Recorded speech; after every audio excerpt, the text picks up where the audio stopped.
Here we are at the positive Overworld Farlands. Unfortunately, terrain generation here is really slow. You can immediately tell that the Farlands here are completely different compared to the old Farlands. That's because the Overworld terrain generation is different. Later on, when we get to the Nether and the end, you will see the old well-known Farlands. Let's put on night vision and explore a bit. What you are seeing up here are noise caves. They have grass because the biome decorator checks for wild level in order to decide whether to change the blocks for a biome. And these caves are pretty high. You may think that there is no difference between the corner and edge Farlands, but you can still tell them apart. Here in the edge Farlands we have these long holes that resemble the outstretched terrain, while the corner Farlands are pretty flat. You also have these noise holes that are probably supposed to be cave entrances.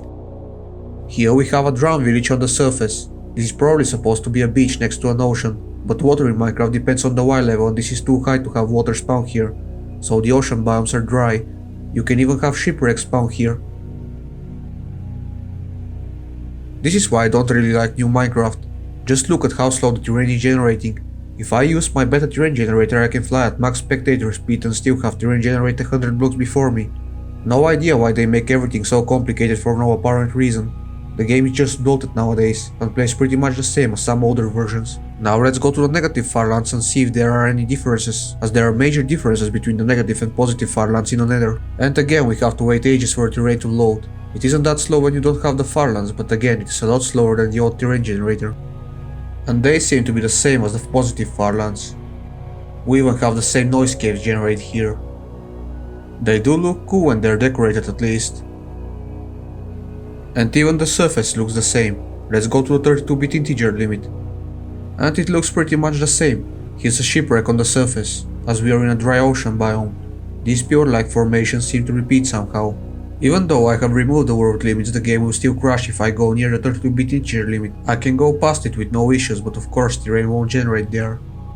And the noise caves look exactly the same as well. In the old Farlands, as you will later see, there are differences between the beginning and the end of the Farlands. The corner Farlands, for an example, are completely flat at this distance. Here we are at the edge Farlands. As you can see, they have some small differences compared to the corner Farlands. You have these longer holes that somewhat resemble the old stretched edge Farlands, but they do look pretty similar to the corner Farlands. Underground, some of the noise caves have these cut off parts. And for the other caves, I'm not sure if they are flooded here or if I have forgotten to remove some code modification I've made before, as they are flooded even on spawn. And that is all for the Overworld Farlands. All in all, they are more boring than before. Let's move on to the other dimensions. Time to go to the Nether Farlands, which are far more interesting to be honest.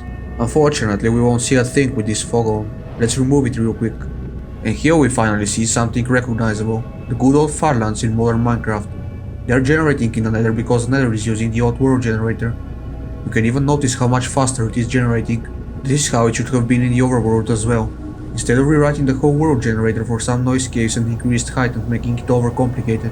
In the current Farlands we have the well-known layer generation, which almost looks normal. Under the world, however, we don't have bedrock everywhere, so you can fall off the world with fire resistance in survival. And now the edge Farlands. They look pretty much the same as in the old Overworld. They're stretched terrain that goes on to the 32-bit integer limit. Now let's go to the negative Farlands, as there is a major difference here in the Nether. And you can already see the negative Farlands have no bedrock roof, which looks pretty cool to see the Nether without a roof. Other than that, they're pretty much the same as the positive Farlands. Here we have a Nether fortress, and it looks awesome without being buried in a mountain. This really should be an option to have the Nether without a roof. Imagine all the things you can build here in survival. It should have reduced fog, however, as you can see only 20 blocks in front of you when you are above the Nether ceiling normally. And the edge Farlands look pretty much the same between the negative and positive Farlands. The biomes look even cooler here on this flatter terrain instead of being fractured over cliffs, as you can see with this Crimson Forest biome. Now let's go over to the negative 32-bit integer limit. As I've said earlier, in the Overworld here the terrain is completely flat, still there but flat. The only variation is when you have the cave carver remove some blocks. If you have wondered how the Nether would look in a super flat world, here you go. Most biome decorations don't generate as well. As you can see, there are no trees in the Crimson Forest. Here we have a bastion that has generated under this layer. This looks pretty creepy with this flat terrain and lack of decorations. Now let's check out the edge Farlands. And just like their old Overworld counterpart, they are far more stretched at this distance, but unlike the corner Farlands, trees and decorations still generate here. We even have some basalt structures that generate above the ceiling. To be honest, I prefer the corner Farlands.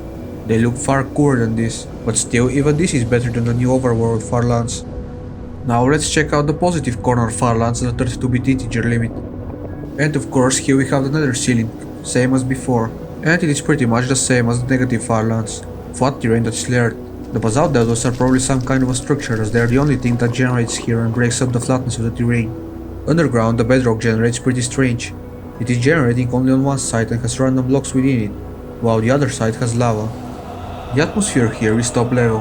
When you combine this broken creepy looking terrain with the new nether ambience, it really is like hell in Minecraft. I feel like the game really lost the horror element over the years.